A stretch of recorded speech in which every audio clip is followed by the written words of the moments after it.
E aí, galera, tudo bem com vocês? Aqui começando o primeiro capítulo do podcast Café com Podcast. E hoje a gente tem um convidado, Luan. Não, pô, um convidado. Hoje a gente tem um convidado, Luan do céu. Vocês não vão acreditar numa pessoa imensurável. Primeiramente, agradecer a força de vontade dele. E ou força de vontade. Força de vontade. Se deslocou. Vai começar agora, né? Já começou? Vai começar não? Já? Que cagada, desgraçado. Vai continuar assim, vai ter DJ, agora estamos enchendo o saco. Não tem introdução, não tem porra nenhuma. Mano, Não, teve Café com Podcast, gente. É nosso. Você não escutou, não? Não. Viu? Fica quietinho. Tá bom, Ei, então, hoje a gente tá... 2, 3. Estamos aqui mais uma vez com o canal Café com Podcast. Hoje, primeiro episódio, estamos aqui com uma pessoa incrível, né, Luan? A estreia demorou, mas chegou. Né? Então, aqui a gente está com o professor Warner Ferreira de Brito. Eu queria que ele falasse um pouquinho sobre ele, né? Pode falar, Warner. Então, bom dia, boa tarde, boa noite, não sei que hora que vocês vão estar assistindo, né? Prazer estar aqui, prazer vir a Coras, né? Muito legal essa história.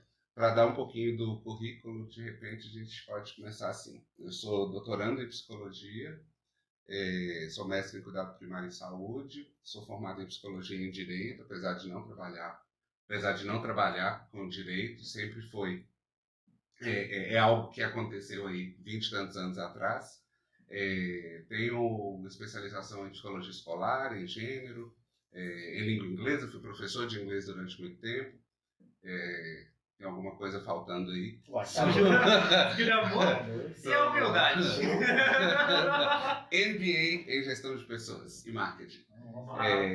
E sou psicólogo clínico, consultor e professor de psicologia. Deco? Foi lá que a gente se encontrou. Claro, bacana demais. O Warner aqui com esse currículo maravilhoso está aqui dando uma palavrinha com a gente, né? O importante dele sempre estar acessível, tanto que o Warner é incrível. Vamos lá. Warner, primeiramente, obrigado pela participação, obrigado por estar aqui em Cora City Love. Obrigado pela força de vontade. Porque... E o que você está achando da cidade até então? Você chega, a primeira vez que você vem aqui, né? É a primeira E o que vez. você está achando? E detalhe, eu não sei se eu te falei. Não, eu te falei que minha família é daqui, né? A família da minha Sua mãe. família daqui. A família da minha mãe é Caramba, daqui. que legal. E tal. Eu só tá quente pra caramba. Mas isso aí é estado de Minas inteiro. Não muda não. Não tem como da região, não. Warner, como você me falou, você é professor de sexualidade e gênero, não sei se você falou assim, se é professor de sexualidade e gênero, queria que você falasse um pouco. Aumenta a roda. Então, Warner, já que um pouco do seu currículo aí, você fala um pouco sobre a sua experiência no assunto de sexualidade e gênero, queria que você tivesse falar um pouco sobre isso, sobre o que é sexualidade, o que é gênero, o que é identidade de gênero, porque tem gente que tem dúvida ainda, né? Por mais que a gente vem falando todas as vezes, tem que falar, repetir 1 milhão de vezes para ver se entende, mas você ainda há dúvidas. Fala um pouco sobre o que é sexualidade, o que é expressão, o que é expressão também, dá uma ajudadinha para nós. A gente tem que levar em consideração muita coisa quando a gente fala de gênero e sexualidade. Primeira coisa, a gente tem que separar sexualidade de sexo. Esse é o primeiro ponto que eu acho que é o mais importante. Porque, por exemplo, uma pergunta que eu sempre faço: com quantos anos a gente deve começar a falar sobre sexo com as crianças? Isso depende, a criança precisa ter maturidade para isso. Mas a resposta pode ser assim, aos 2 anos de idade. Como assim, Warner, aos 2 anos de idade? Na hora que você fala que não pode deixar todo mundo ou qualquer pessoa pegar no pipiu ou na pepeca ou o nome que você quiser, né, para não pegar nas genitais da criança, você está falando de sexualidade. Você não está falando de sexo, de conjunção carnal, mas você está falando de sexualidade. Então, é importante a gente conseguir fazer essa diferenciação. Quando a gente está falando de sexo, a gente está falando da conjunção carnal, a gente está falando do ato sexual em si. E quando a gente está falando de sexualidade, a gente está falando de uma série de outras coisas que fazem parte das expressões, né, das identidades. A gente tem várias situações que a gente pode levar em consideração a respeito disso. Então, talvez para a gente deixar um pouco mais didático e fazer uma diferenciação entre sexo e gênero, o gênero está voltado para aquilo que se espera da pessoa a partir do sexo que ela tem. O que a gente então vai chamar de heteronormatividade, ou hoje em dia cis-heteronormatividade. Mas é a biologia? A biologia, ela tá lá numa partezinha, mas a parte que pode fazer a diferença com relação a se falar de gênero é a gente pensar que você tem pipiu, espera-se tal coisa de você. Você tem pepeca, espera-se tal coisa de você. Só que aí é que a porca torce o rabo, porque a gente enquanto sociedade, fez um monte de expectativa, e essas expectativas hoje são vistas de uma maneira completamente diferente. Vamos pensar, por exemplo, a história das cores, né? O rosa. Você está de rosa. Antigamente, a gente fosse pensar isso, tinha um monte de homem que não usaria rosa por vez nenhuma. Era coisa de mulher. Porque era coisa de mulher. E aí você falou exatamente a definição, Luan. O que é coisa de mulher? A gente não tem. O que é coisa de homem? O que é coisa de mulher? Então, essas construções sociais, e essa é a principal questão que precisa ser levada em consideração, é uma construção que foi feita, não é algo natural. Você vai usar rosa, você vai usar azul, isso é natural? Isso não é natural. Então, a gente não pode justamente falar da questão biológica por esse motivo. Né? Eu postei no Instagram, e vou levar isso para a sala de aula, uma moça que colocou o menino dela para poder brincar, postou o menino dela brincando de boneca ou na cozinha, e uma galera falando que não pode. Recente, foi essa semana e tal. E aí, assim, na hora que eu olho para isso, eu falo assim, gente, mas peraí. A internet cai em cima, a cultura do cancelamento hoje Isso, exatamente. E aí você pensa, o pai não cozinha, homem não cozinha, né? Inclusive, é uma coisa muito interessante que nossas mães tradicionalmente são as cozinheiras, mas os chefes de cozinha, né? Os chefes de cozinha são homens na sua maioria, pelo menos os que estão tendo mais sucesso. Hoje a gente tem a Paola Carosella para fazer a diferença no Brasil, mas de uma maneira geral você só tem homem nesse lugar, justamente fazendo parte dessa cultura heteronormativa, né? De que os homens têm um poder, a eles é atribuído um poder maior ou diferente do que a mulher, ou, para ser mais exato, do que o feminino, o masculino estando acima do feminino de alguma forma. Então, é importante a gente falar sobre essas questões para que a gente consiga diferenciar. Então, primeiro, a gente não pode naturalizar as coisas, porque não é uma coisa necessariamente da natureza, já que a gente está falando de construção social. Segundo, você perguntou sobre a questão da identidade. Identidade com quem eu me identifico. E aí é interessante a gente pensar a questão da identidade quando a gente fala de quem seja cisgênero e de quem seja transgênero, para poder facilitar um pouco a compreensão. A pessoa cisgênera, que é uma palavra que agora está acontecendo de a gente falar, inclusive, não a pessoa cisgênero, mas a pessoa cisgênera, exatamente para poder concordar com o feminino de pessoa.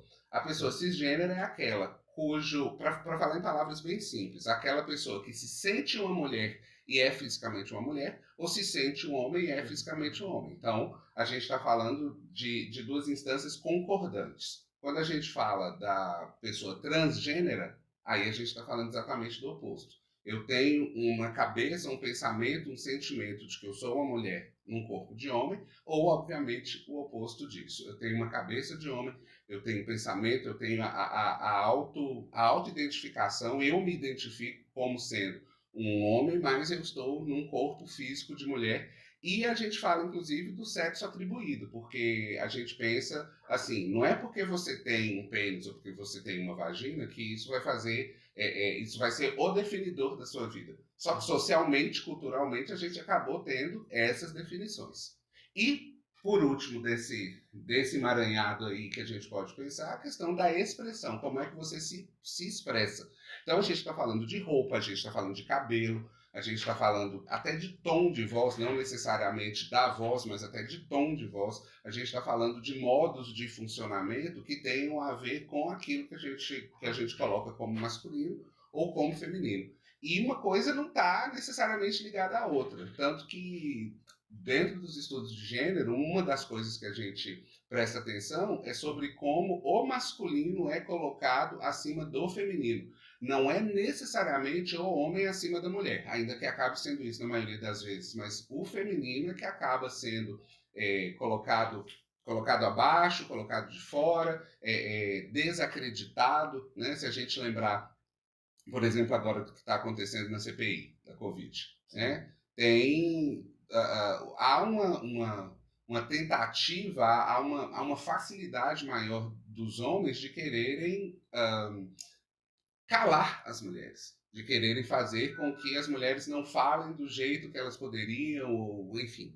Né? Então, às vezes, quando se fala, por exemplo, que uma mulher é descontrolada, a gente está falando de uma questão que está ligada assim, ao gênero, porque no momento que você fala que uma mulher é descontrolada, e aí existe na cabeça de muita gente que a mulher é naturalmente descontrolada, entre aspas nisso, obviamente, isso aí dá uma fragilizada, né? Então a pessoa já vai achando que a mulher é frágil, às vezes a própria mulher já se acha frágil nesse aspecto. Então não é uma questão muito simples, né? A gente está falando aqui em poucas linhas a respeito disso, mas é algo que precisa ser comentado, é algo que precisa ser falado, que precisa ser estudado exatamente para que a gente busque algo mais da igualdade. Eu acho que, assim, para terminar essa minha parte dessa fala, é legal a gente falar sobre feminismo, porque existe uma falsa ideia que, obviamente, é difundida por quem se prejudica com isso, ou seja, em sua maioria os homens,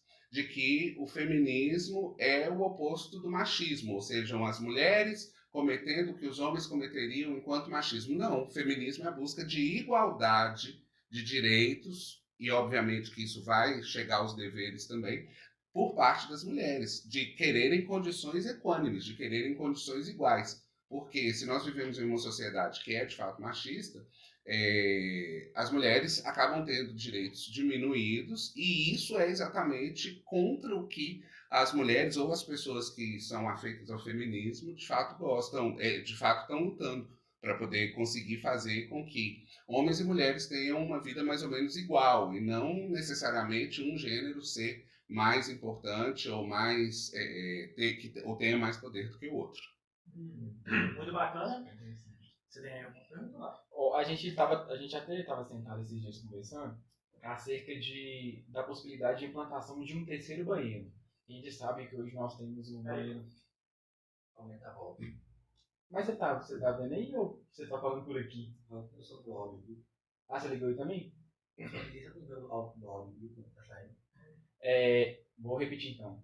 Esses dias, onde a gente estava discutindo acerca de um possível terceiro banheiro, né? Que já entrou em pauta, em discussões aí de grandes classes que se sentem não muito confortável com essa ausência, né? E eu queria saber a sua opinião acerca dessa implantação desse terceiro banheiro. Você acha que seria importante ter ali o banheiro feminino, masculino e o geral, tipo assim, como se fala? Unissex? Isso. Na minha cabeça tinha que ter um banheiro só. Um banheiro só? Na minha cabeça tinha que ter um banheiro só. Porque a gente começou a dividir isso e normalmente as pessoas que defendem uma não junção falam assim: mas é porque os homens podem cometer atos libidinosos com as mulheres. Peraí, se a gente é educado o suficiente, não vai ser isso que vai ser definidor. Aí tem gente que fala assim: mas homem é muito pouco no banheiro, mas mulher é muito pouco no banheiro. Não, peraí, então é uma questão de educação. A questão não está em você ser homem ou ser mulher, você depende de você ter vagina. A questão está na educação que tem que ter. Na Holanda, muito tempo atrás, acho que 22 anos atrás, eu me lembro de vários lugares terem apenas um banheiro. Porque aí você é homem, você é mulher, você vai. Banheiro da nossa casa. A gente tem um banheiro para o homem, um banheiro para a mulher? A gente não tem. Então, é mais ou menos esse mesmo tipo de coisa. Aí fala assim: mas a casa é diferente. Bom, se a casa é diferente, então nós temos que pensar na questão da educação. Aí, mas respondendo diretamente a sua pergunta, eu sou a favor desse terceiro para evitar constrangimentos. Eu acho que essa que é a grande questão. Por quê? Vou lá e volto. Chega ao médico uma mulher exuberante, cabelão, peitão, salto alto. Tipicamente, você olha e você fala, é uma mulher. E de repente, na hora que a secretária chama, fala, senhor Geraldo. E levanta aquela mulherona para poder entrar, para poder ser atendida. Isso é desrespeitoso com essa pessoa que era Geraldo e que hoje é, sei lá, Maria. Isso é desrespeitoso com essa pessoa. Tanto que é uma coisa que acontece bastante. Várias pessoas trans, dependendo da circunstância, vão com uma pessoa do gênero que elas antes tinham para que elas não passem por esse constrangimento. Então a mulher está lá com um homem que na hora que chamam Geraldo, esse homem que está ali, às vezes um homem cis, ou às vezes mesmo não, mas alguém que aparenta um pouco mais, para que na hora que chamem o Geraldo, as pessoas vão olhar e vão, tá, é um homem e uma mulher, então lá vão eles. Então, assim, a grande questão para a qual a gente tem que atinar é o que acontece a essas pessoas. Porque se você é um homem branco, cis, de classe média, educado culturalmente, você tem um nível sociocultural alto, você não está muito preocupado com esse tipo de coisa do que acontece para as chamadas minorias, né? Ou para as pessoas com menor representatividade. Então, é uma possibilidade que você tem de evitar constrangimento para todo mundo. Porque as pessoas que falam contra a questão, por exemplo, mulheres trans não poderiam frequentar o banheiro feminino, nananana. Na verdade, o que interessa é a cabeça, é isso que a gente consegue compreender. No entanto, se isso dificulta, um terceiro banheiro facilitaria, porque não causaria constrangimento. Por outro lado, será que de fato a gente precisaria disso? Será que de fato a gente precisaria de ficar lidando com essas coisas? Que é o que a gente estava falando sobre a história do rosa e do azul. Tipo, uma polêmica por causa de uma cor que não faz um pingo de diferença. Mas a gente vê, né? Pessoas gastam fortunas quando seus filhos estão... quando os filhos estão para nascer... Chá de revelação para mim. Me desculpe a audiência que não concordar com isso e que adora o chá de revelação. Mas eu acho o chá de revelação o troço mais sem sentido que existe. Pensa, se for menino ou se for menina, vai chorar do mesmo jeito na hora que aparecer a fumacinha, que aparecer o bolo. É um menino, é uma menina. Tá, ok. E aí? Ou a gente tá voltando para aquelas épocas em que ter uma filha era algo ruim e ter um filho era algo bom. Então, aqui eu vou poder falar mal do Bolsonaro? Pode. Eu esqueci de perguntar isso. E essa parte vai aparecer no vídeo. Eu esqueci de perguntar isso, porque eu me lembrei, agora que eu falei disso, eu me lembrei justamente dele falando que a menina dele foi uma fraquejada. Eu lembro desse sabe? Né? Então, aquele cara é muito machista. Essa é a grande questão que para a qual a gente precisa prestar atenção. Eu tive 4 filhos, ok? Aí na quinta eu dei uma fraquejada aí. Isso, pensa. Então, ter filho homem é que é certo, é que é bom, é que pode, é que é o mais adequado, saca? Então, essa é a grande história para a qual a gente tem que prestar atenção. E eu fico pensando assim, como vocês que estão aí na luta, né? Por igualdade, você vê um cara o chefe mais alto do Poder Executivo falar um depoimento desse jeito. Olha,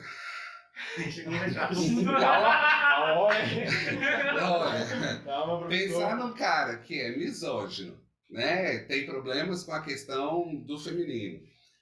Pensar num cara que é racista, pensar num cara que é homofóbico, que está nesse lugar, é muito difícil para quem está prestando um pouco mais de atenção. Não dá. Na minha opinião, é absolutamente inconcebível. É absolutamente inconcebível.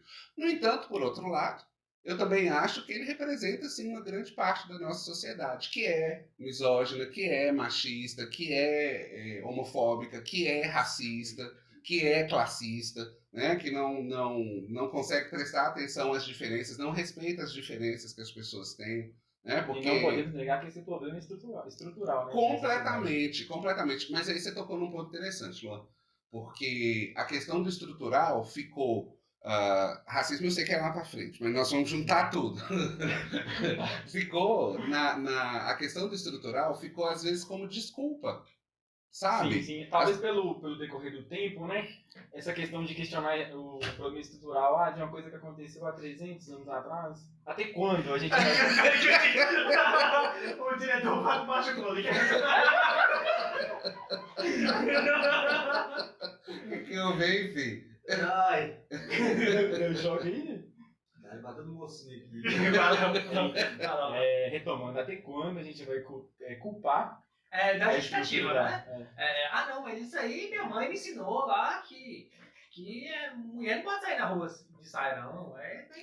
Não pode decote. Nós temos uma cultura em que, se a mulher é estuprada, a culpa é dela porque ela estava com uma roupa assim. Não, mas a maioria quando você vai pensar sobre o estupro, a maioria das perguntas da pessoa é o que ela estava usando, o que ela estava fazendo, onde ela Sim. estava, como ela estava. E E às esse é o vezes. questionamento que a gente tem que levar a sério, né? Porque é feminicídio, que a gente já Uhum. pode falar. Cara, o que está acontecendo? O que Sim. está acontecendo? Sim. Porque a primeira pergunta foi o que ela. Várias pesquisas de artigo científico mesmo, tá? Vai perguntar sobre estupro, a maioria do questionário vai estar o que ela estava usando. Sim. Essa é uma pergunta que faz sentido, essa é uma pergunta que vai decidir o rumo da acusação, do julgamento, porque se um juiz falar assim, mas peraí, ela estava de saia mesmo? Peraí, ela provocou mesmo? Peraí, ela estava bêbada mesmo? Se perguntar, a gente tem que questionar a nossa reflexão de existência. As mulheres acabam tendo que justificar questões o tempo inteiro.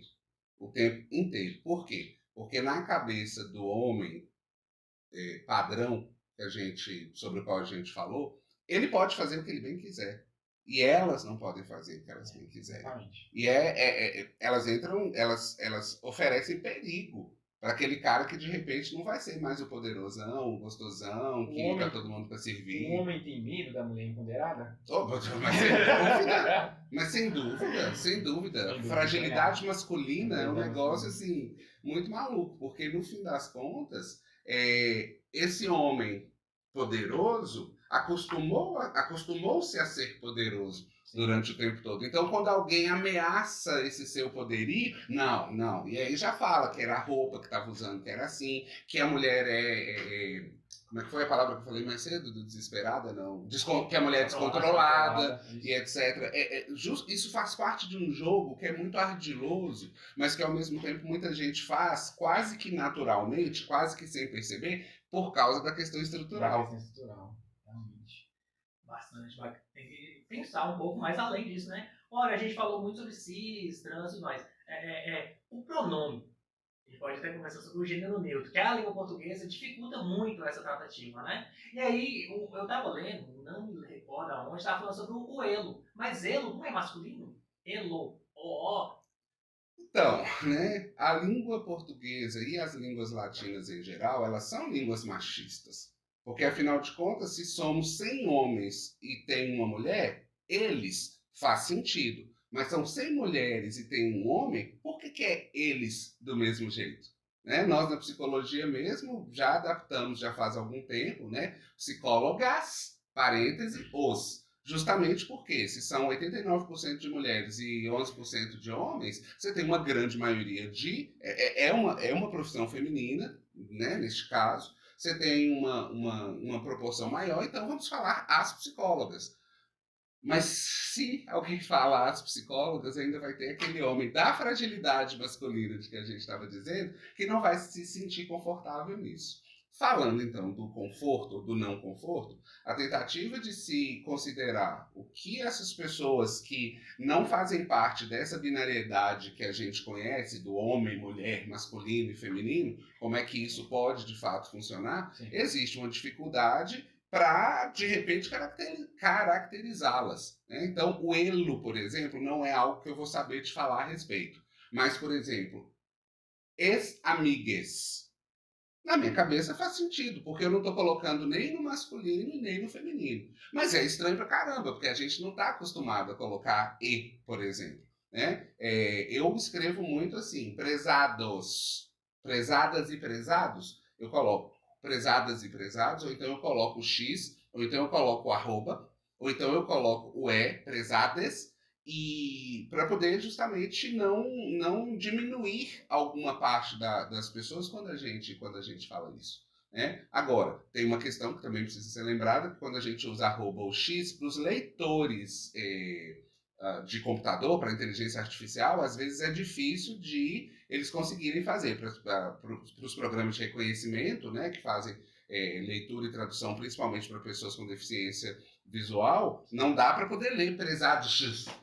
Isso não existe. Né? Mas a gente precisa... O importante é a gente tentar encontrar mecanismos que contemplem a todas as pessoas. Então, ultimamente, tem até uma cartilha muito legal que a gente pode indicar ao final, se for o caso, que fala sobre a forma de você se expressar de uma maneira neutra, sem, inclusive, precisar de fazer essas mudanças. Né? Então, por exemplo, boa noite a todas e todos, que é uma fala que está muito recorrente e que algumas pessoas dizem que não é legal, né? Que o todos já engloba o todas, que é essa história que a gente falou da língua portuguesa, que é uma língua machista. Boa noite a todas as pessoas presentes. Olha, eu não estou incomodando ninguém. Eu estou contemplando todo mundo. Eu não estou falando de um masculino ou de um feminino se sobrepujando. Não, boa noite a todas as pessoas presentes, ou como eu faço. Boa noite. Pronto.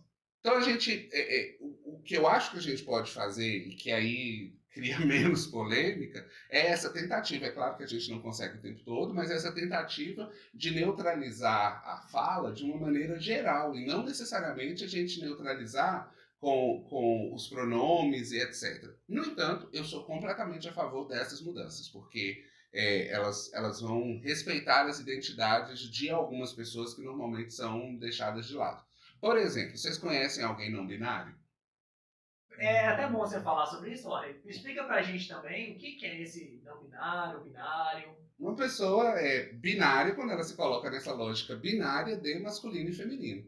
Mas tem gente que sai dessa lógica de masculino e feminino. E o que essa pessoa é? Não binária. Tá, mas como é que ela pensa? Ela pensa de uma forma que é oposta a essa nossa binariedade. Então, eu faço essa pergunta sempre porque nós conhecemos quase ninguém. São pouquíssimas pessoas que a gente conhece. E aí a gente vai para aquela história do desconhecido. E aí você não precisa de respeitar o outro porque é uma minoria e a representatividade é baixa, etc, etc. Então, a partir do momento que a gente desvenda um pouco, eu acho que é legal a gente estar falando sobre isso exatamente por esse motivo, à medida que a gente desvenda um pouco dessas identidades, orientações, expressões que são diferentes da cis-heteronormatividade, é legal a gente falar sobre isso, porque a gente lembra que existem pessoas que funcionam numa lógica diferente e essas pessoas não são nem melhores e nem piores do que ninguém. Eu acho que essa é a grande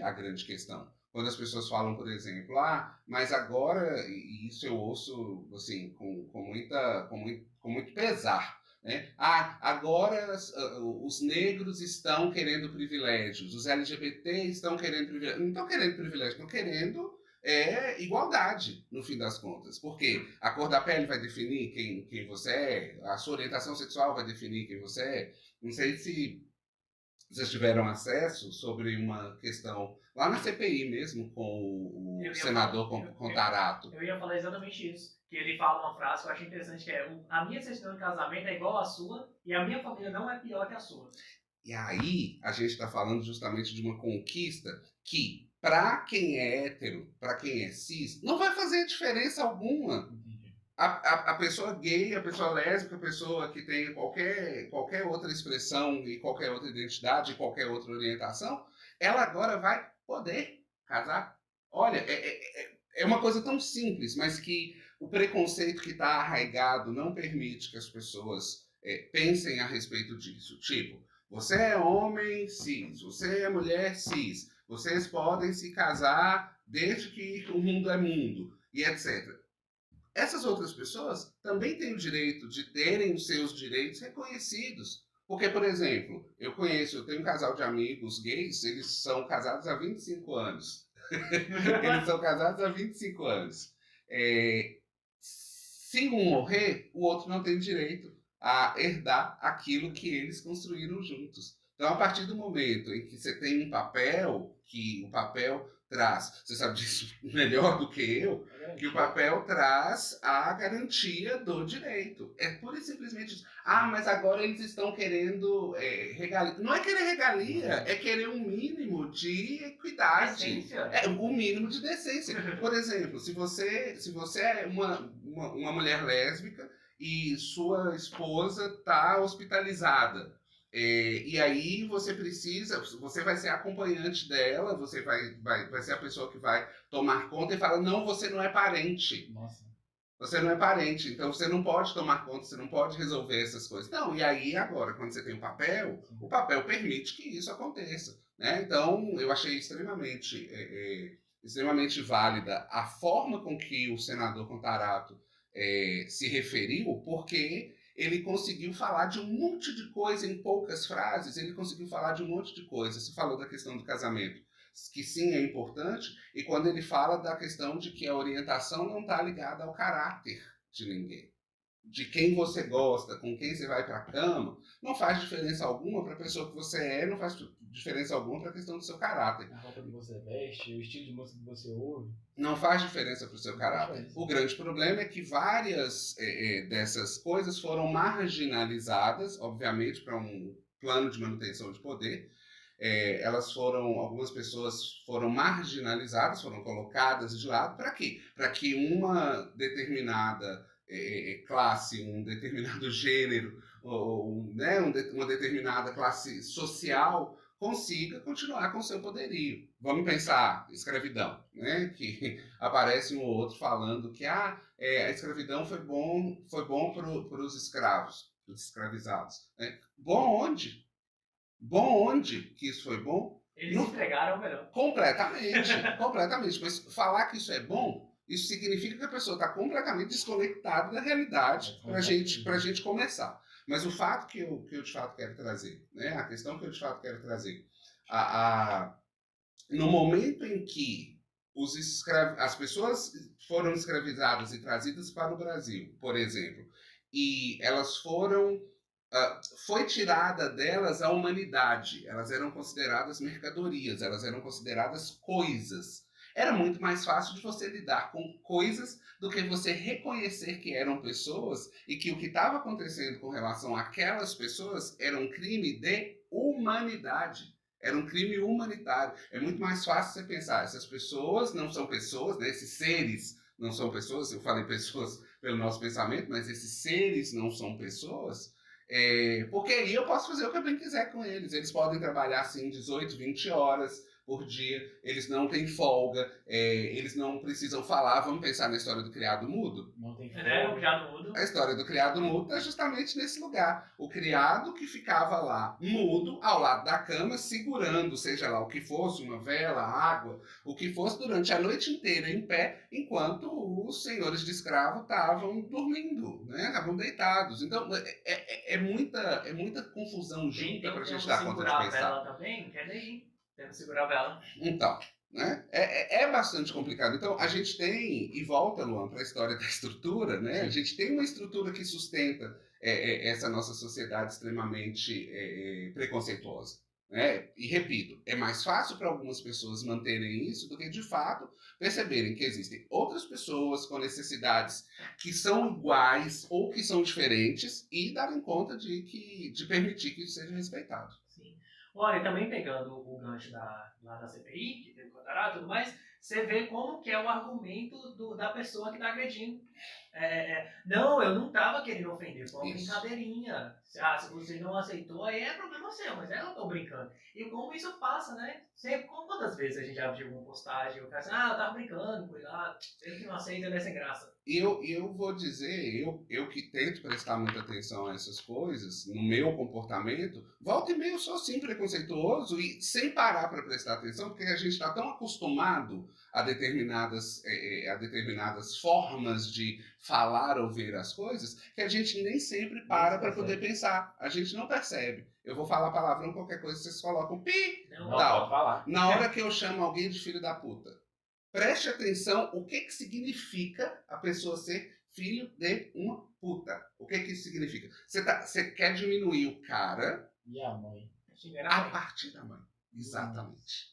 Porque a mãe é o frágil do cara. Saca? Nunca tinha percebido por isso. Entendeu? É essa história. E a gente fala, filho da puta, filho da puta. A gente fala isso sem parar pra poder prestar atenção. Sim. Eu tenho uma amiga que foi minha aluna e que ela fala assim, parei de falar isso depois que a gente discutiu sobre essa questão. Porque, se eu tô falando, eu sou mulher e eu tô xingando aquele cara dizendo que ele é filho da puta, eu tô xingando a mulher. Eu tô xingando a mulher que tá ali junto. Nem pra ser ofendido, o cara tem que... Ele é ofendido na mãe. Sim. Ele é ofendido na mãe. Sabe aquele cara aquele cara, né, que tá lá e tal, e aí chegou, viu uma menina bonita, cantou... O hétero top. Foi lá. Você tá ligado, meu? Cantou a mulher, viu depois que a mulher tava acompanhada, ele pede desculpa pro cara. Ele não pede desculpa para a mulher, ele pede desculpa para o cara, porque a história é entre os caras. Então, a gente não para poder perceber isso, porque é uma coisa com a qual a gente está tão acostumado, porque o desrespeito foi com ela, o desrespeito não foi com ele, o desrespeito foi com ela, principalmente porque normalmente as músicas vão ser cantadas meio baixas e etc. Então, ele não pede desculpa para ela, ele pede desculpa para ele. Ele não pede desculpa pela situação, ele pede desculpa para ele porque ele não foi tão. Ele não teve tanta consideração pelo outro cara. Né? Sim, olha, vem até da discussão sobre o xingamento de corno. Porque, pra você ver, até mesmo quando a mulher agiu errado com ele é ofendido porque ele não aguentou segurar a mulher e a mulher foi pro outro cara. Não, essa parte eu não vou falar, não. Não, essa fala. parte eu não vou falar. Eu quero que você fale. Não vou falar, não, porque... porque essa parte chega num negócio muito complicado, quando a gente começa a falar de religião no meio disso. E essa parte mais legal? Pois é, mas é muito complicado. Por quê? O fato de a mulher sábia edifica a sua família, por exemplo, né, que é um dado bíblico, isso é muito opressor para a mulher. Porque é como se ela fosse a responsável por tudo da família o tempo todo. Se o filho virou um ladrão, um marginal, a culpa é da mãe que não olhou o filho. Porque é dada à mãe a missão de educar ali dentro de casa. O pai não, o pai sai para trabalhar. Mas a mãe fica em casa. E a mãe não trabalha. E a mãe não Ela trabalha, é com todas as aspas, exatamente. Qual é a profissão? Do lar. Do lar. Né? Pertence ao lar. Exatamente porque é ela que tem que tomar conta dessa parte.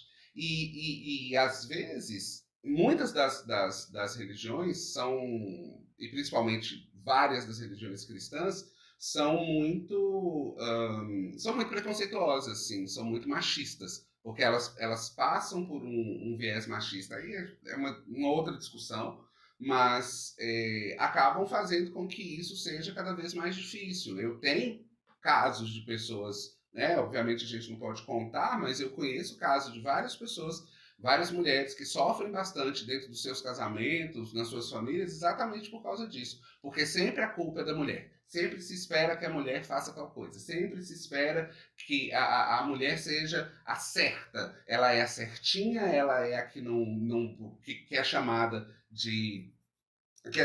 de palavrão, porque na verdade ela é a frágil, ela é a descontrolada, porque inclusive quando você chama uma mulher de descontrolada, em várias das vezes ela vai se descontrolar diante disso, porque já se colocou estruturalmente, mais uma vez, a questão da fragilidade da mulher. Então espera-se que a mulher seja frágil. E o esperar-se, na verdade, é feito o possível, né? Faz-se o possível para que ela haja com fragilidade. Então, né, uma mentira dita várias vezes acaba se tornando a verdade. Realmente. E sobre essa sexualidade frágil do homem, a masculinidade frágil, homem, a gente vê muito aqueles heterostop, meu.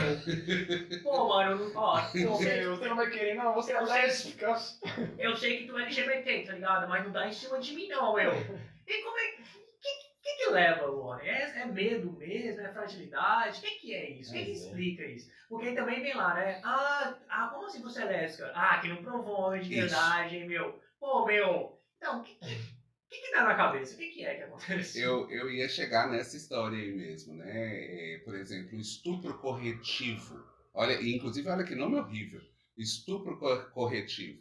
Quando homens estupram mulheres lésbicas, dizendo exatamente o que você acabou de falar, né? Porque você não conheceu um homem de verdade e etc. O homem está tão acostumado a ser o dono de definir as coisas que quando ele não o é, ele se desespera. Então, quando a gente chama de fragilidade masculina, está muito nesse lugar de perceber que é uma construção que é baseada em fragilidades para que essas pessoas se sintam maiores, se sintam melhores, se sintam mais importantes, se sintam mais poderosas. E alguém por acaso quer sair do poder? Eu não conheço gente que queira sair do lugar de poder. Mas nessa questão ela é muito perceptível, essa questão da fragilidade do homem. Porque você vê, quando você encontra uma mulher ali num evento, numa festa, que ela é bem extrovertida, que ela é comunicativa, que ela é bonita, que ela é arrumada, você vê que o cara fica assim, ixi, não vou ali não.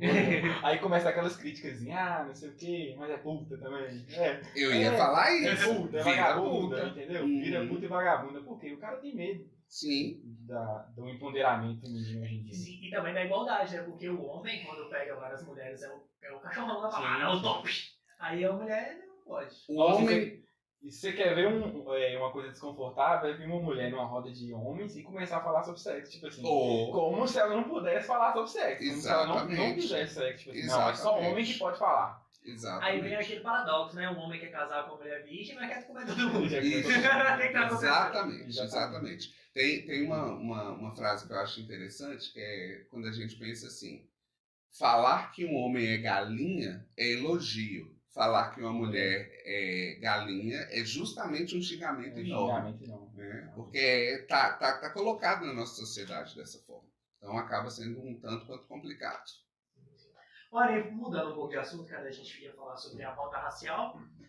Pra você que foi fazer uma faculdade que ela é elitista, né? Psicologia é elitista. Como que foi? Você já sofreu algum preconceito? Você já vivenciou com você, com outras pessoas? Me conta um pouco dessa história. Teve alguma dificuldade a mais por ser negro? E direito é elitista também, né? Lembrando que é mais elitista ainda do que a psicologia, porque a psicologia aceita pessoas de todas as formas, de todos os jeitos e etc. Sim, mas se você parar pra pensar também nas pessoas que fazem atendimento clínico no particular, gigantemente é branco. Porque, afinal de contas, infelizmente, a gente ainda tem uma psicologia elitista, né, em vários aspectos. Para te falar pessoalmente, foi até aquilo que a gente estava falando mais cedo, eu sou exceção. Né? Eu sou exceção, não dá para poder pautar por mim, porque a forma com que as coisas acontecem, né, minha educação, eu digo de educação formal, né, meu processo de educação, as coisas que eu faço e fiz, os lugares que eu frequentei e frequento, não são normalmente lugares de preto, digamos assim. Sim. Por exemplo, lá em Montes Claros, eu conheço pessoas pretas que não vão a determinados estabelecimentos porque elas falam que elas dizem que elas vão ser maltratadas nesse estabelecimento. Aí alguém fala assim, mas como que se você não for, você não vai saber? Ou então falam assim, não, isso é coisa da sua cabeça, né? Você que vê isso e tal. Sim, a gente que vê isso. Porque, afinal de contas, a gente volta porque a gente estava dizendo no outro aspecto. Quem está por cima não vai prestar atenção nisso, porque a gente está falando, às vezes, de olhares, às vezes a gente está falando de serviço. Esses dias, uma amiga estava me contando que ela e uma amiga, as duas pretas, eram as últimas a serem atendidas num determinado restaurante, num determinado bar. Eles atendiam as outras pessoas, mas elas eram as últimas a serem atendidas, porque elas eram o quê? Mulheres e pretas. Aí vai falar assim, mas é vitimismo, mas é mimimi. É realidade. Só que é tão sutil às vezes é escancarado, mas às vezes é tão sutil que não se dá para perceber com tanta facilidade. Então, assim, pessoalmente, repito, e principalmente dentro da psicologia, eu não tive nada direto. Mas eu tenho certeza de que tem gente que não me procura para fazer psicoterapia pelo fato de eu ser preto. Aí vai falar assim, mas você está dizendo que essa pessoa é racista? Não sei se ela é ou se ela não é racista. Mas eu posso dizer que a atitude que ela está tendo, às vezes, é sim racista. Mas isso depende da identificação que a pessoa tem. Não estou discordando disso de maneira alguma. Mas na hora que a pessoa pensa, eu vou fazer psicoterapia. Eu não sou o padrão de psicoterapeuta, por exemplo, que existe na fantasia das pessoas. A fantasia das pessoas é completamente diferente com relação a isso. Por outro lado, isso também me facilita, porque para outros públicos, isso acaba funcionando melhor para mim. Né? Então, eu tenho hoje em dia um grande número de clientes negras e negros, e negras também, que justamente vão por causa dessa identificação, vão me procurar por causa dessa identificação. Inclusive, tive uma mais recente que a gente estava discutindo a respeito de uma questão que nós percebemos que ela tinha sido, sim, vítima de racismo, mas que a psicóloga anterior dela dizia que não, isso é coisa da sua cabeça, racismo não existe.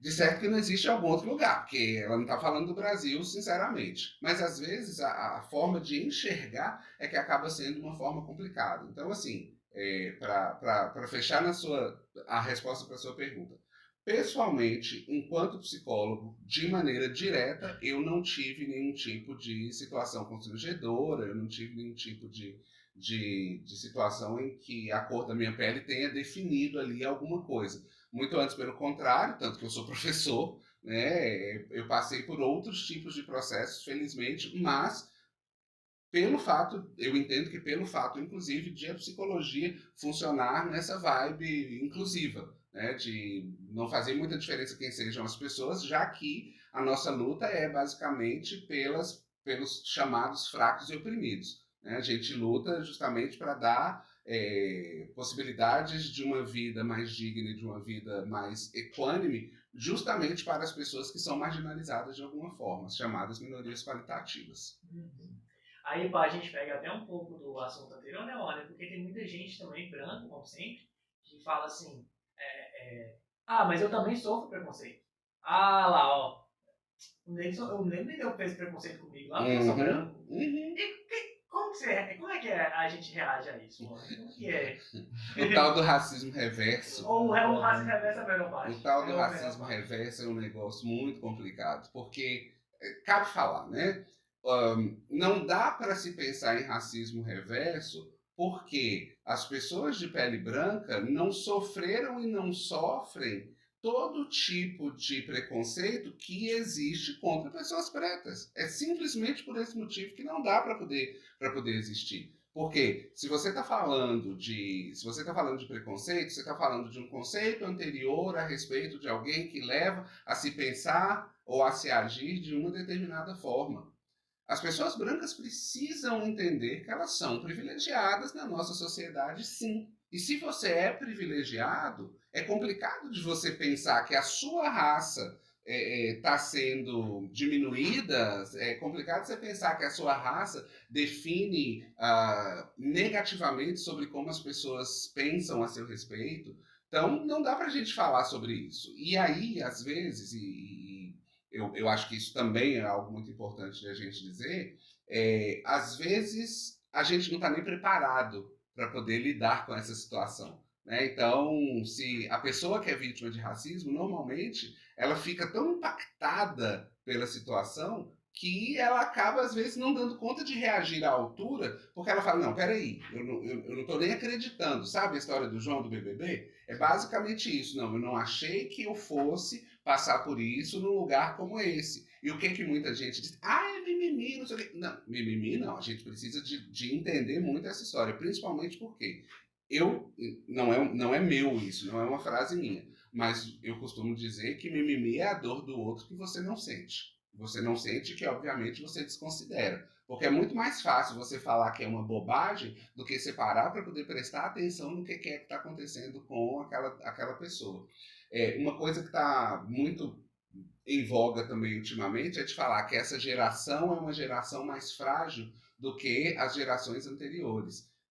Junto disso se fala de pessoas que antes não faziam psicoterapia, por exemplo, e que estão aí, que estão vivas, e que aí a gente completa. Estão aí, estão vivas, cheias de traumas, e às vezes não conseguem sequer prestar atenção aos seus traumas, exatamente porque elas tinham que ser fortes, elas não podiam mostrar suas fragilidades, elas tinham que engolir determinadas coisas. A gente ouve, né, e André que está do mesmo jeito que eu dentro do consultório, a gente ouve dores de pessoas às vezes mais velhas que foram dores desprezadas durante muito tempo porque elas sequer sabiam que eram dores. Então, se você não sabe que é dor, como é que você vai gemer? Como é que você vai sentir aquela dor? Como é que você vai reclamar? Como é que aquilo ali vai, de fato, fazer uma diferença na sua vida se você, inclusive, não consegue perceber aquela determinada situação como uma situação dolorida?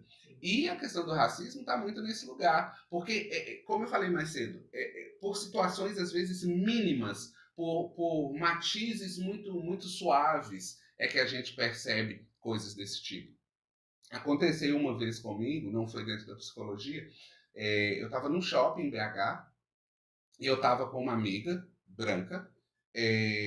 Eu entrei numa determinada loja e ela estava fazendo alguma outra coisa, eu entrei nessa determinada loja e fiquei lá, né? Fui ver as roupas e tal, e perguntei o preço de uma roupa que eu sabia que era cara, mas queria saber qual era o preço da roupa. A pessoa falou comigo, mas muito assim, e me deixou muito solto ali na loja. Quando a minha amiga chegou, imediatamente a vendedora foi até ela. Tipo assim, ficou dando toda a assistência para ela. Eu tava lá, vi mais tempo. Ficou dando toda a assistência para ela. Aí minha amiga chegou e eu falei assim, ó, te deram muita atenção aí, né, e tal. Aí ela entendeu o que eu tava falando e a gente saiu da loja, a gente simplesmente saiu, mas eu mandei um e-mail, tal, o pessoal até me ligou a respeito disso. Eu estou falando de algo que aconteceu 15 anos atrás, se eu não me engano.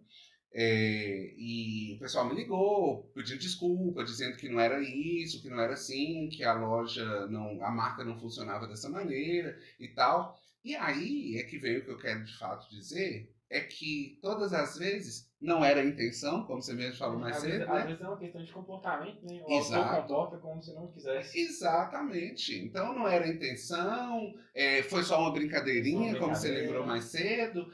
Não, eram pessoas que não estavam bem treinadas para o atendimento da loja, mas você consegue perceber em várias dessas vezes que é a partir de um julgamento que se faz. A gente teve, eu acho que assim, no último mês, a gente teve pelo menos um caso que foi nacionalmente apresentado de pessoas que não puderam, por exemplo, entrar em algum lugar por causa da cor da pele.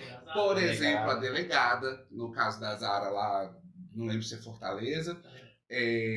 Teve uma menina de Fortaleza que era filha de um promotor e tal, e que disseram, não era isso, não, você não pode entrar porque não é para você. Esse motivo de segurança, esse lugar não é para você. Como assim esse lugar não é para mim? Eu não posso frequentar o shopping? Por que é que eu não posso? É aberto ao público? Não é? Eu não posso frequentar. Não é? Três situações, olha, principalmente em relação ao preconceito da LGBTfobia, né? Também o brincar, esse eu não tive a intenção, ele é justificativa para muita coisa, Sim. principalmente com racismo. Sim. A gente pega o caso do Big Brother mesmo, olha, peraí, eu tava brincando.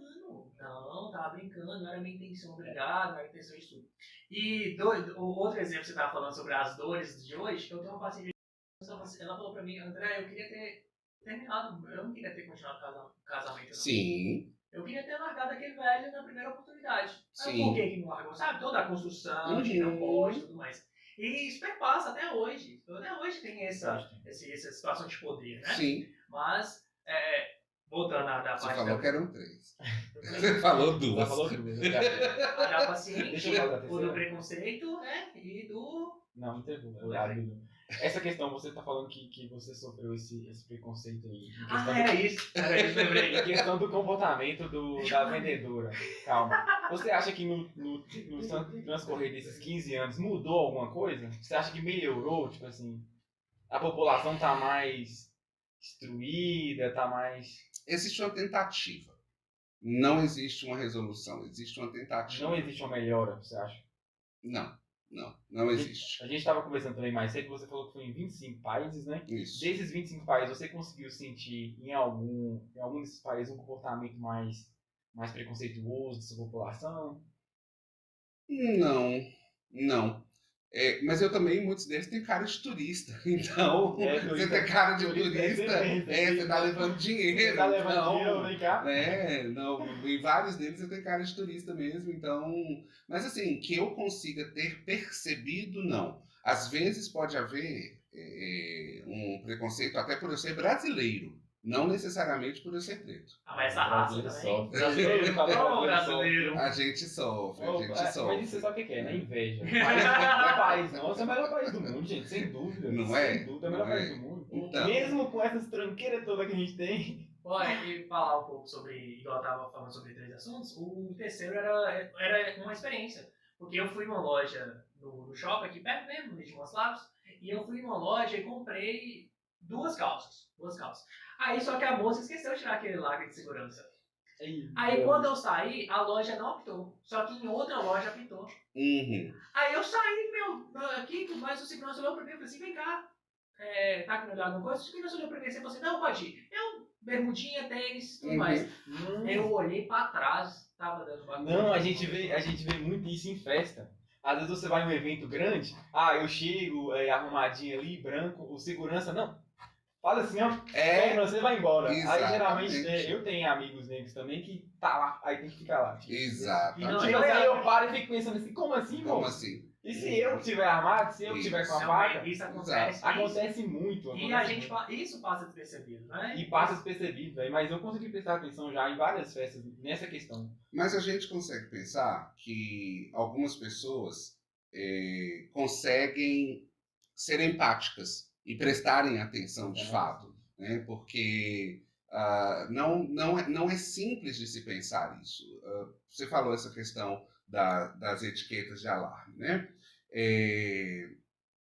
Eu faço questão de deixar a notinha, a nota fiscal, o cupom fiscal, na sacola com a roupa que eu acabei de comprar, para se acontecer alguma coisa desse tipo, desse mal entendido, não haver problemas. Não, aqui, ó, tá vendo? Eu comprei.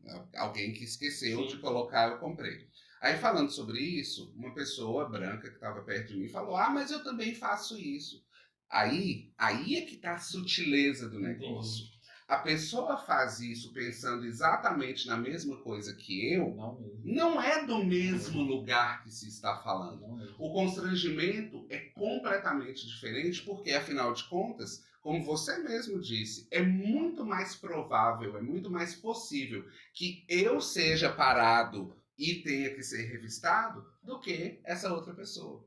Então, primeiro, eu acho que a gente precisa, enquanto país, a gente precisa de sim se reconhecer como um país racista, como um país misógino, como um país machista, como um país LGBTfóbico. A gente precisa se reconhecer dessa forma para aí, a gente volta para aquilo que você perguntou, para aí a gente entender que há de fato uma melhora. Sim, aí vem o da estrutura, né? Porque, não, mas o Brasil é essa estrutura, mas aí se baseia tanto na estrutura que a estrutura não muda. Exatamente. Gente, mas essa estrutura você conseguir enxergar ela em festas, né? Questão de segurança. A estrutura você conseguir enxergar ela em porta giratória de banco. Não é uma estrutura que tá ali escondida. Porque eles jogam nessa questão de estrutura para esconder. Não, a estrutura tá ali escondida. Foi da formação. Mas aí você vai ao banco, eu chego branco, passo a porta giratória travou comigo, o segurança tá lá com o controle, né? Destrava. Aí eu não tirei nada do bolso. Ele vai, destrava. Aí vem o Warner, que tem um currículo. Oh meu Deus, o meu dá uma página, o meu deve dar uns 30. Professor, mestre, doutorando. Aí o segurança lá e barra o cara. Aí tá lá assim. Aí você tem que voltar. Às vezes você não tem nada, às vezes é um botão da calça. Luan, eu tenho um conhecido que fala que eu sou branco. Por que ele fala isso? Porque eu frequento os lugares, eu viajo, eu gosto de comer bem, eu gosto de beber bem, né? E bem em quantidade e qualidade. Mas eu aprendi a lidar com coisa boa, e como você mesmo disse, eu estudei em escola particular, eu fui fazer conservatório, eu fui fazer aula de inglês, então assim, eu tive acesso a uma série de coisas que muitas pessoas pretas não tiveram. A maior parte não tiveram. Isso, infelizmente, no nosso país, a gente tem a questão da cor, raça, etnia, / muito ligada à questão da grana. Então, não dá pra gente separar tanto, mas elas são, sim, coisas separadas. Elas estavam tocando. Elas são, sim, coisas separadas. Mas o tipo de vida que eu levo, eu prefiro, às vezes, não parar para prestar atenção, que pode ser que aconteça alguma coisa. Então, por exemplo, se eu chego a um determinado restaurante, né, que é mais chique, lá em Montes Claros, por exemplo, eu chego do jeito que eu chego, do mesmo jeito que qualquer pessoa chegaria. Se alguém, por acaso, eu acho que nós vamos parar e se atender, enfim. Se por acaso se por acaso eu chegar já procurando isso, talvez dificulte um pouco mais, não no sentido de que vai ou não vai dificultar de as pessoas exercerem preconceito em cima de mim, mas se eu me blindo um pouco, eu tento sofrer menos com relação a isso, porque eu não deixo de ir a um determinado shopping por esse motivo, eu não deixo de ir a um determinado restaurante por esse motivo, eu não deixo de fazer uma série de coisas, porque essa é outra forma de racismo que às vezes as pessoas não percebem, que é aquele evitativo, no sentido de que a pessoa negra vai evitar de fazer determinadas coisas para não ser constrangida. E eu normalmente eu vou, porque na minha cabeça, normalmente, a pessoa vai ter que me atender bem do mesmo jeito. Sim. A pessoa vai ter, eu tenho absolutamente o mesmo direito do que qualquer outra pessoa. Então, e essa minha fala às vezes pode ser mal interpretada por alguém de dizer que ele não fica prestando atenção a isso e isso então não acontece, no sentido de que as pessoas ficam prestando atenção e por isso acontece. Não. As pessoas que prestam atenção porque isso acontece de verdade. O que acontece comigo é uma forma diferente de olhar para esse mesmo fenômeno. Né? Se, por exemplo, a minha mãe sempre me colocou, inclusive ela briga comigo quando eu saio desarrumado, porque se você é um preto arrumado, pelo menos vem que você está arrumado, e aí a chance de você ser discriminado acaba sendo um pouco menor. Se você é um preto educado, que fala bem, que é articulado, isso acaba funcionando de uma maneira diferente. Né? Eu me lembro, e até essa história da roupa, eu me lembro uma vez, isso faz um bom tempo, frequentando festas da Sociedade Montes Clarence, eu era homenageado. E eu estava de smoking. O meu smoking tinha sido feito, inclusive, sob encomenda, né? Todo exibido, todo cismado, todo metido, tinha sido feito sob encomenda, não quis alugar, quis comprar, quis fazer e etc. Nessas festas, normalmente, então, a gente era chamado lá na frente para receber o troféu, a homenagem e tal. E eu estava andando, não foi na hora de receber o troféu, mas eu estava andando e de repente alguém bateu no meu ombro e falou assim: você podia trazer um refrigerante para mim? Aí eu falei, nessa hora eu consegui pensar. Eu falei assim, tá, quando eu encontrar o garçom eu falo para ele vir aqui para poder te servir. E seguir. Isso dói. Com certeza. Isso dói. E aí, vamos pensar uma outra coisa. Não é problema algum você ser garçom. Muito antes, pelo contrário, seja de nós ser garçons. Mas eu só podia estar ali de smoking porque eu era garçom. Essa é a leitura que precisa ser feita. Porque, de fato, os garçons nessas festas, dependendo, né, de quais sejam, eles estão, se não de smoking, mas com terno preto, gravatinha, borboleta, camisa branca e etc. Então, não havia possibilidade de eu ser alguma outra coisa que não fosse um garçom numa festa desse tipo. Vai entender, né, que a função de garçom é tão importante no evento. Menino. Então, é essencial. É absolutamente. Depois que eu trabalhei de garçom, de porteiro, de recepcionista, nunca mais eu vesti essa classe. Por quê? Demorou, eu procuro entender. Não, entendo, porque mas o povo Sim. Dá vontade de matar algumas pessoas? Dá. Matamos? Não. Mas o grande problema é que a gente, às vezes, não consegue ser empático. A gente não consegue pensar o problema do outro, a gente não consegue pensar o limite do outro. A gente pensa... eu tenho uma fala da vida, mas de consultório também, que as pessoas não conseguem sair do planeta umbigo. Elas só conseguem pensar no seu umbigo, elas não conseguem sequer olhar para as pessoas à frente, elas só pensam em si, elas só pensam no seu. Garçom está demorando? Esse garçom molenga que não presta. Será que não aconteceu uma intercorrência nesse meio? Às vezes não olha, o ambiente está lotado. Exato. Aquele dia lá no restaurante, ele olhou pra nós 5 vezes, a gente tava feio. Olhou assim, nós tava de short de jogar bola, olhou assim, vou nem lá. Vou levar só a escola. Lembra que eu falei? Minha mãe não gosta que eu saia desarrumado para poder tentar sofrer menos tipo de Olha, preconceito. e sobre a cota? E aí? Cara, Eu já vi muita gente falando assim, a cota é racismo, cota tá tirando a desigualdade. O que é isso aí?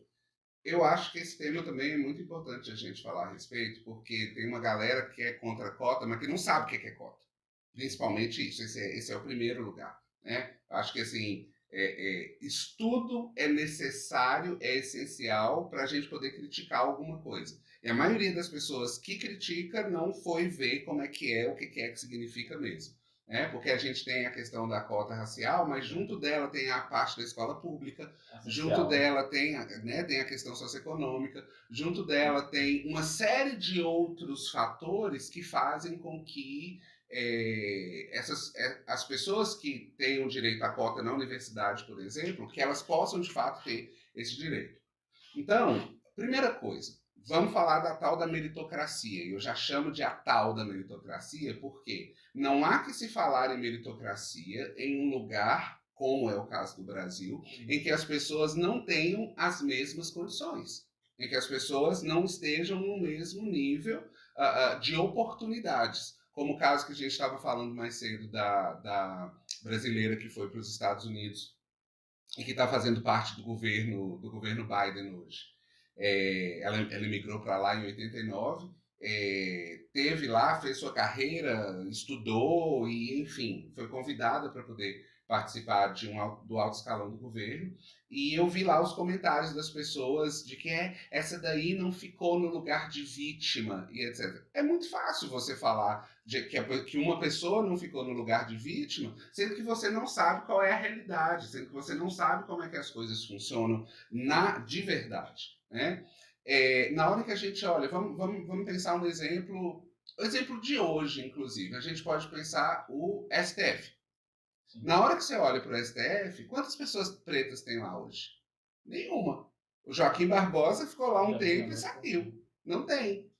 Isso não é resultado de uma impossibilidade de acesso? Claro que é uma impossibilidade de acesso. A gente pega a foto dos concursos, né? Concurso da Caixa, concursos... Até... para trainee, aqueles programas para trainee. Pega uma foto da câmera. Sim, uma vez eu até brinquei, tava tendo aquelas fotos formadas de medicina, eu falei assim, cara, se bater um refletor... Exato, exatamente. Por quê? Por causa das oportunidades. Então, eu acho que é extremamente importante a gente prestar atenção que o que se busca é igualdade de oportunidades. Você não vai ter um número grande de pessoas pretas, indígenas, por exemplo, no Supremo Tribunal Federal, no Congresso, nos cargos de direção, nos cargos de alto escalão das empresas, se você não oportunizar a essas pessoas. Porque essas pessoas foram desoportunizadas desde quando, lá atrás, nossos ancestrais foram escravizados. Porque na hora em que Isabelzinha aboliu a escravidão, e que muita gente acha que foi por bondade dela... Eu chamo de Bel. Agora ela tá na novela também, dá pra gente olhar, ai como ela era bonitinha, né? Ela não fez isso de boniteza, ela não fez isso de belezura, ela fez isso por causa de uma questão econômica e uma questão política de que o Brasil estava na contramão do que estava acontecendo. Né? Foi dos últimos, não foi o último, mas foi dos últimos a isso. Nossa, eu posso estar falando muita abobrinha, mas a Inglaterra proibiu muito o negócio da Viúva Negra e o Brasil era um dos que continuava. Mas foi exatamente isso que aconteceu. Então a situação já estava insustentável. Então pensemos, olha o processo. Essas pessoas estavam na África, essas pessoas foram trazidas forçosamente, tidas como não pessoas, trabalharam durante muito tempo nas fazendas, na lavoura e em todos os outros tipos de serviço. Chegou um dado momento em que essas não pessoas passaram a ser consideradas como pessoas. E a partir desse momento, elas não tinham para onde ir. Por que elas foram para a favela? Por que elas foram, às vezes, cometer algum tipo de crime? Porque elas já eram marginalizadas desde antes e assim continuaram. Então, como é que eu quero que essa tradição seja quebrada apenas 100 e poucos anos depois, sendo que a gente teve um regime muito pesado com relação a isso. Não dá, as pessoas foram retiradas das fazendas e foram jogadas, pura e simplesmente jogadas. Não foi oferecido algum tipo de possibilidade a essas pessoas antes. Então, volto para o que eu disse. Eu sou exceção, mas uma grande parte da galera não tem o mesmo acesso que eu tenho. E a gente está falando de acesso, a gente está falando sobre possibilidades que essas pessoas tenham de estudar, que essas pessoas tenham de ter mais conhecimento, que essas pessoas tenham condição de ascender socialmente, culturalmente, educacionalmente, a partir de mecanismos que são do próprio Estado. Então, por exemplo, eu me lembro de uma frase que eu acho assim muito complicada. Eles estão tirando as nossas vagas. Como assim? Essa vaga era sua por quê? Essa vaga era sua por quê? Porque eu pude estudar em escolas melhores. Uai, se você pôde estudar em escola particular, vai para a faculdade particular, filha. Você não precisa de ir para a faculdade pública, não. Então, deixa a faculdade pública para quem não teve justamente condições. Então, assim, é muito complicado, porque essas desculpas de dizerem, por exemplo, que é algo que aumenta o racismo, está justamente na questão da ignorância, está na questão do desconhecimento, porque não é, são duas coisas completamente diferentes. E hoje há vários estudos extremamente sérios que apresentam que não há diferenças entre as pessoas que entraram por cota e as pessoas que não entraram por cota no desempenho estudantil. Não existem diferenças, ou seja, ninguém está sendo diminuído por esse motivo. O que a sociedade está fazendo é tentando melhorar o acesso para que outras pessoas possam também ter direito de usufruir de uma profissão mais reconhecida, de uma capacidade maior de trabalho e etc. Vamos pensar nas cotas do Congresso, por exemplo, né? São 30%, se eu não me engano agora, 30%, né? 30% para pessoas negras e para mulheres e etc. O Chile, que mudou a Constituição agora, fez paridade total com relação aos indígenas, aos povos originários e as outras representações étnicas do Chile. O Congresso obrigatoriamente tem que ter 50% de homens e 50% de mulheres e tem que ter as representações ligadas às etnias que eles vivem. A gente tem um monte de político, que é político profissional, inclusive, né, que não está lá para representar, está lá para poder representar seus interesses, vários deles. Não estou dizendo que não há pessoas sérias, porque felizmente há várias pessoas sérias. Mas tem aquelas pessoas que estão querendo representar os seus próprios interesses e não os interesses daquelas pessoas que sejam iguais a elas. Por quê? O regime democrático significa exatamente o quê? Que todas as pessoas têm direito. Ok, mas como não é possível a gente ter 220 milhões de pessoas no Congresso, que a gente tenha pessoas ali que nos representem. Como é que essas pessoas têm que nos representar? Em todos os aspectos. Elas têm que nos representar em questão econômica, elas têm que nos representar em questão, por exemplo, de orientação, identidade sexual e de gênero, elas têm que nos representar com relação às nossas questões de cor, raça e etnia. Elas têm que nos representar, elas têm que estar lá como nós. O que aconteceu com a cota de 30% para mulheres? Não foram chamadas, as mulheres não foram chamadas, ou se foram chamadas, foram tratadas de uma maneira que não era legal. Eu não tenho um número, mas salvo engano, ainda que com esses 30%, a gente tem 17%, se eu não estou enganado, de mulheres na Câmara. Ou seja, não adiantou ainda. Por quê? Porque nossa sociedade, volta para a estrutura, nossa sociedade não deu conta de compreender isso. Eu já ouvi mulher falar, eu não voto em mulher porque eu não confio em mulher. Oi? Como assim? Como assim? Como assim? Então, eu acho que sim, as ações afirmativas, e a gente precisa inclusive de usar esse nome para que ele fique mais palatável para essas pessoas que lutam contra, as ações afirmativas são exatamente em favor de se afirmar que determinadas parcelas da sociedade também têm que ter sua representação, seja no Congresso, seja nas altas instâncias ou em todas as instâncias, por exemplo, do direito, e seja no meio de, sei lá, de professores, de engenheiros, de administradores, etc, etc. Perfeito. Cara, maravilhoso. Que Tem aula. mais Não tenho mais Já, perguntas. Já se passou quanto tempo aí, gente? 1h15.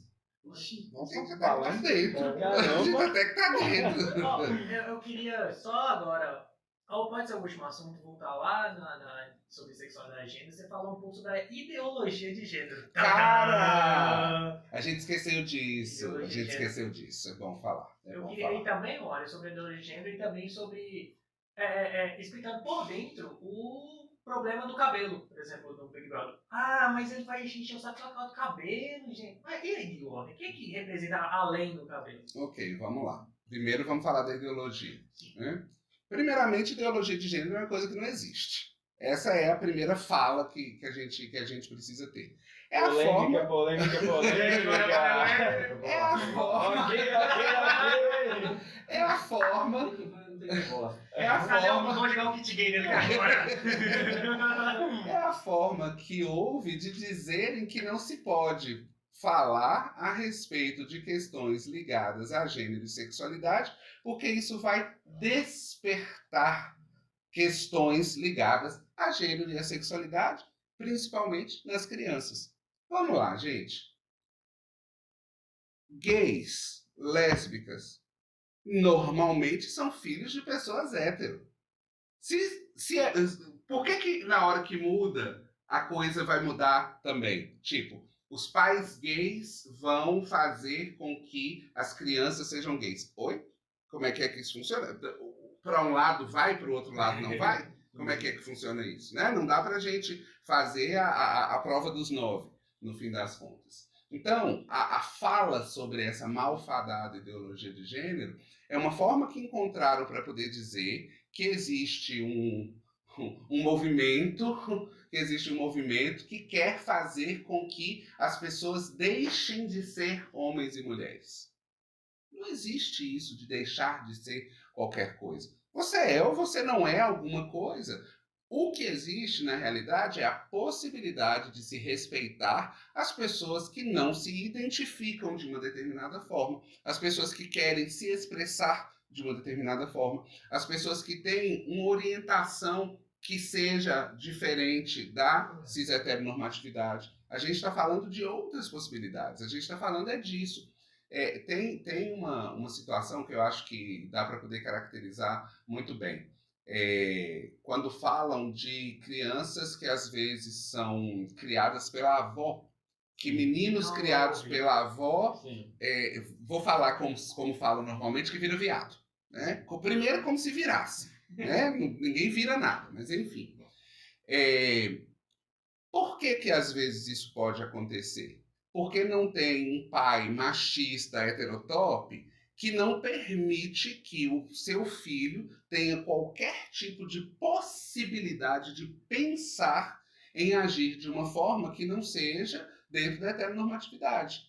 Então, o menino que às vezes está ali todo preso o tempo todo, ele está sendo, tem uma autora que diz que há uma vigilância 24 horas por dia sobre os meninos, para que eles não esbocem qualquer coisa que seja do feminino, porque com medo de virar viado, entre aspas. Né? Então, a possibilidade que existe é de as pessoas conseguirem se expressar da maneira que elas querem se expressar, que elas possam apresentar os seus sentimentos da maneira que eles de fato existam. Não adianta falar que não tinha pessoa LGBT antes, porque sempre teve. A grande questão foi a demonização que aconteceu com relação a isso. Se a gente, historicamente, vai prestar atenção a todas essas situações, a gente vê, por exemplo, desde a Grécia Antiga, né? Sempre existem representações, desenhos, histórias escritas sobre questões, por exemplo, de pessoas homoafetivas desde muito tempo atrás.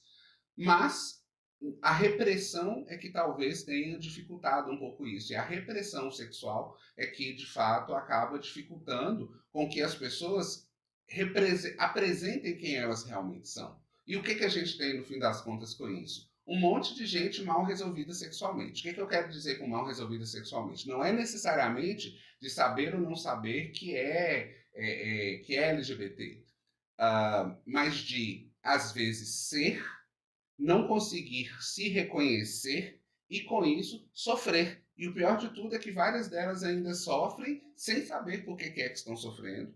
A gente tem as outras que sabem por que estão sofrendo, mas a forma de elas conseguirem colocar isso para fora é barrada. Então é aquele cara que é gay, mas que teve que casar com uma mulher porque socialmente não dava para a família dele, para que ele se casasse com um homem, para que ele tivesse algum tipo de relação com um homem, etc. É pensar a mulher lésbica que teve ali um casamento. Eu tive me contaram uma coisa esses dias de uma mulher que sempre soube que ela era homoafetiva, sempre soube que ela era lésbica, e que ela foi casada, ela teve filhos, e a partir de um determinado momento ela tomou a coragem, assim ela contou para a pessoa que me contou, ela toma a coragem de sair desse casamento, que ela sim amava o marido, ela sim amava os filhos, mas ela não tinha a compreensão de que aquilo ali, de que aquela situação se configurava para uma situação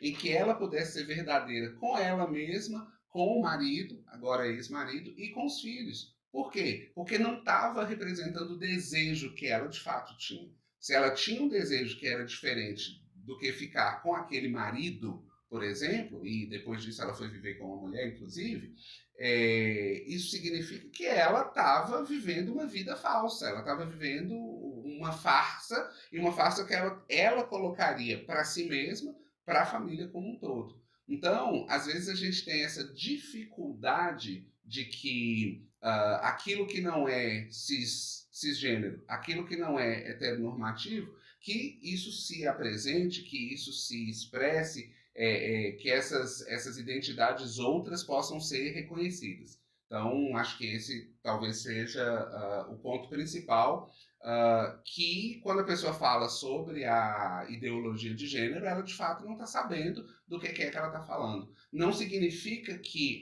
eu vou deixar para decidir se eu sou menino ou menina lá na frente. Não. Significa, vamos prestar atenção a essa criança? Vamos ver como é que essa criança funciona? Vamos oferecer possibilidade de felicidade para essa criança? E felicidade agora ou mais tarde também? Esse é um ponto.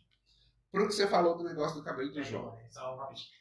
E pegando um pouco desse ponto, sobre a educação sexual na escola, né? Porque, ai meu Deus, o que está acontecendo? Eu vou ensinar sexo dentro da escola. O que eu imagino? O que essas pessoas imaginam? É com uma garota do programa, com aquelas roupas de sadomasoquista? Isso é. E Yes. Ou gente transando lá na frente para poder mostrar como é que é. O Kama Sutra fala assim, gente, hoje a gente vai estudar a posição número 64. Uhum. Como assim? A gente vai estar estudando sobre onde não pode pegar, o que é cada coisa funciona. Que é uma coisa que eu acho que todos os pais já deveriam ensinar em casa. Mas aí... Hoje é uma dificuldade, né? O tempo. Hoje os pais jogam toda a responsabilidade para a escola, né? Exato. Sexo? De forma nenhuma. Eu fiz uma palestra na escola e falei, gente, o pai tá nem aí. O pai tá jogando a responsabilidade para você explicar para o seu filho o que é sexo. Sim. E aí os pais, a gente não tem estrutura, aí falam de qualquer jeito. Aí tem um probleminha que é isso aqui, ó. Eu não sei explicar pro meu filho o que é sexo, mas ele vai ter esses questionamentos. Ele vai pesquisar no santo Google, o Google vai te dar um monte de respostas que a gente tem que filtrar, o Google não vai... Quantos anos você tem antes de eu te mandar isso, né? E aí essa tecnologia, misturar com informação, com comunicação, com tudo, dificulta também o trato. Mas tem que vir lá atrás. Sem dúvida. E como você disse, e muito bem disse, André, as escolas estão tendo que fazer alguns papéis que seriam papéis da família. Mas aí a gente volta para o que eu falei mais cedo, da questão de a gente ser mal resolvido sexualmente. Se eu sou mal resolvido sexualmente, e repito, mal resolvido não significa eu não saber minha orientação, não. Mal resolvido é eu não dar conta de lidar com as questões sexuais de maneira adequada, todas e quaisquer. Se eu não dou conta de mim, como é que eu vou dar conta do outro? Como é que eu vou dar conta de ajudar meu filho, minha filha a ter uma vida sexual saudável se eu não tenho uma sexualidade saudável? Se eu não dou conta de falar com ele ou com ela a respeito de determinadas coisas. E aí acaba se terceirizando para a escola uma obrigação que deveria ser deles ou minimamente uma obrigação conjunta. Na escola você tem um monte de gente com um monte de credo diferente, com um monte de situação de vida diferente, com um monte de background diferente, e que achar um meio termo ali acaba não sendo uma coisa muito fácil. falar de sexo não é uma coisa fácil. Nós não nos acostumamos com isso. Quando a gente fala, nós dois, por exemplo, que somos psicólogos, quando a gente fala de sexo, a gente é chamado de pervertido. A gente é chamado de tarado. Por quê? Porque a gente está falando de uma coisa sobre a qual não se fala. Finge-se que não se faz. Como se de lá não tivéssemos vindo todos. Algum de vocês aqui é bebê de proveta? Não, Então, nós todos nascemos de mamãe e papai. Nós todos nascemos de mamãe e papai. Mas finge-se que não. Finge-se que a coisa aconteceria de uma outra forma. Então, enquanto a gente não for mais bem resolvido, e aí a família, a escola, enquanto a gente não estudar mais, enquanto a gente não tiver mais acesso, enquanto a gente não falar mais a respeito, a gente vai continuar com todas essas dificuldades. Eu ouvi, deve fazer umas 2 semanas, de uma menina que chegou ao hospital, ela devia ter uns 15 anos, uma menina que chegou ao hospital querendo tomar a pílula do dia seguinte, porque ela transou e depois ela lavou a vagina com suco de limão, porque falaram para ela que suco... Mas foi isso! Falaram para ela que suco de limão ia limpar e que aí ela não iria engravidar por causa disso. Uma menina de 15 anos. Eu vi também uma notícia de uma menina que foi vítima de estupro e ela chegou no hospital e não recebeu nenhum tipo de atendimento. Tipo assim, ela chegou e falou assim, fui vítima de estupro e tal, já denunciei. E o pessoal lá da saúde negou totalmente, não deu ela no dia seguinte. Não foi tratado. Não foi tratado devidamente. Uhum. Aí vem a ideia da região também, né? Tipo, no dia seguinte, aborto. Aí a gente... Né? Aí é outra história. É outra história. Mas eu quero voltar no cabelo do João. Vai lá, fala do cabelo do João. Eu quero voltar no cabelo do João. Esse meu cabelo aqui, hoje, por exemplo, né? Tá massa, hein? Já esteve melhor. Vai te falar, deu trabalho, deu? Ele já teve muito mais doido. É exatamente essa história.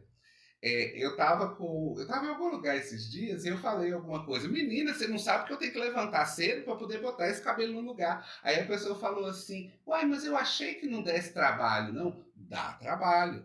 Mas aí fica parecendo que não. Por quê? Quem tem o cabelo liso, se acorda e só passa a mão assim, resolve. A gente não. É um produto, é um pente assim, é um não sei o que assado para poder ficar. Por quê? Aí a gente volta para a história do chamado Black Power. Qual é a história do Black Power, do poder negro? É justamente de mostrar que, apesar, entre todas as aspas, de eu ser negro, eu também tenho poder. Então, no momento em que eu tenho esse cabelo assim, no momento em que o João tem aquele cabelo daquele jeito, ele está dizendo, eu sou preto, mas eu posso usar o meu cabelo do jeito que eu quiser. Eu posso lidar com a minha vida do jeito que eu bem entender. Não precisa de ser na base de, por exemplo, alisar o cabelo. A Michelle Obama usou o cabelo alisado durante muito tempo e depois ela acabou deixando os cabelos naturais para poder facilitar toda a representação que ela tinha, para que ela de fato pudesse apresentar a representação que ela tinha de olhar e falar que Black is beautiful. Né? Que o preto é bonito e não é o preto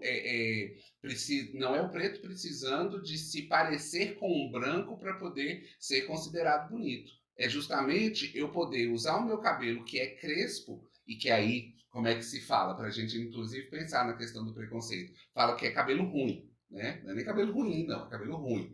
Por quê?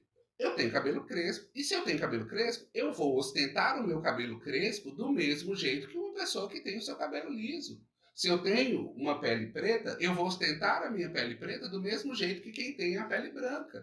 Então está todo colocado numa questão que é muito mais, inclusive, política, no sentido de haver uma representação naquilo que eu estou usando. Então, se eu uso o meu cabelo grande, né, se eu uso o meu cabelo para cima, se eu uso o meu cabelo de uma determinada forma, isso significa que eu tenho liberdade para poder fazer comigo, com o meu corpo, aquilo que eu quero, aquilo que é natural a mim. Não natural de mim, mas natural a mim. Porque se eu ficar, né, eu aliso o cabelo, eu estou partindo de uma lógica que não é a lógica da minha natureza física.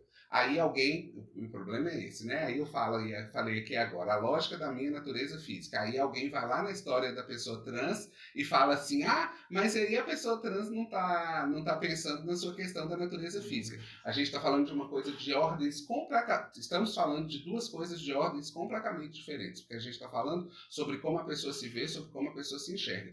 Aliás, vocês viram o negócio do pessoal da transvacinação? Não. Para vocês entenderem como é que essa coisa tá difícil. Existe um movimento de pessoas que dizem o seguinte: eu não me vacinei, mas eu me sinto vacinado. Por isso, eu estou vacinado. Aí a gente olha e fala assim, mas como assim? O que é isso? Uai, não tem aquelas pessoas que são homens, mas que se sentem mulheres e que elas têm que ser vistas como mulheres? Eu me sinto vacinado e eu estou, portanto, automaticamente vacinado. Olha o tamanho da loucura. É querer comparar, sei lá, querer comparar não é nem alhos com bugalhos. Eu falo número 3, você fala banana. Né? Uma coisa que não tem absolutamente nada a ver. Quem não viu, como vocês não viram, procure saber sobre o que é que a gente está falando, porque é um movimento que não faz um pingo de sentido, mas que as pessoas querem colocar, medir algo de uma maneira completamente diferente, fazendo uma crítica, porque é uma questão transfóbica, com muita clareza, é uma questão transfóbica, mas que vai também nessa questão da saúde pública ligada à vacina, alguém que não quer se vacinar. Detalhe, né? Vamos lembrar também, ninguém nunca ficou prestando atenção onde é que a vacina era feita, ninguém nunca ficou preocupado com qual era a marca da vacina, a gente ia lá lindamente, vocês que são mais novos, eu não sei, mas eu tenho marquinha da vacina, e vocês têm também, né? O povo agora não tem mais marquinha da vacina, e ninguém está preocupado. É BCG. Ninguém está mais preocupado com isso. Exatamente. E todo mundo foi, e todo mundo fez, e todo mundo felizmente se protegeu. Gente, a gente conseguiu erradicar a polio no Brasil e não está erradicada mais. Voltou. Não está mais erradicada. Por quê? Porque houve uma consciência tão desconsciente, se é que essa palavra existe, a respeito de... Vai existir agora, a gente dicionariza. Houve uma consciência tão desconsciente que as pessoas começaram a questionar coisas que não faziam o mínimo sentido, pura e simplesmente por uma ignorância no sentido do não conhecimento, para alguns outros ignorância de falta de raciocínio mesmo, e também por questões políticas. Né? Então, assim, eu acho que, né, para a gente, inclusive finalizando, eu acho que a gente precisa pensar muito mais fora da caixinha. A gente sempre foi colocado dentro de caixinhas e a gente se pensa dentro dessas caixinhas e a gente não vê as outras realidades. A gente não está preparado para ser empático. A gente não está preparado para poder prestar atenção ao outro. É a questão que eu falei mais cedo do planeta umbigo. Eu estou muito mais preocupado comigo do que preocupado de fato com os outros, e quando os outros conquistam algum tipo de direito, eu acho que eu estou sendo prejudicado. E aí eu estou falando de cor, raça, etnia, eu estou falando de orientação sexual, identidade de gênero, eu estou falando de questão de classe questão sociocultural, socioeconômica, eu estou falando de uma série de coisas que de fato o que a gente precisa tentar é descobrir como é que eu posso pura e simplesmente tratar o meu igual como igual. Seria simples desse jeito, mas infelizmente não é. Bom, galera, a gente conversou aqui com o professor Warren. Quero agradecer, cara, imensamente pela a boa vontade de vocês se deslocar até a nossa cidade. E a paciência que deu tudo. Hoje deu praticamente tudo errado. Não, deu certo. Deu certo. Mas aqui no final deu certo. Que você veio e deu sua aula, sua palestra aí, cara, isso é sensacional. E espero que o pessoal veja. Armazene o máximo de informação possível. E outra, compartilha, inscreve, deixa o like. Comentário aqui embaixo. Eu vou deixar os contatos de Warren, eu vou deixar o e-mail, eu vou deixar o currículo dele aqui também. Morro de inveja, quem sabe? Currículo não, deixa só o arroba que já tá bom. Vou deixar o Lattes, tô brincando. E deixar seu Instagram também, qualquer coisa que eu quis saber mais sobre o trabalho de Warren, tá lá. Tamo às ordens. Obrigado, agradeço a vocês pelo convite.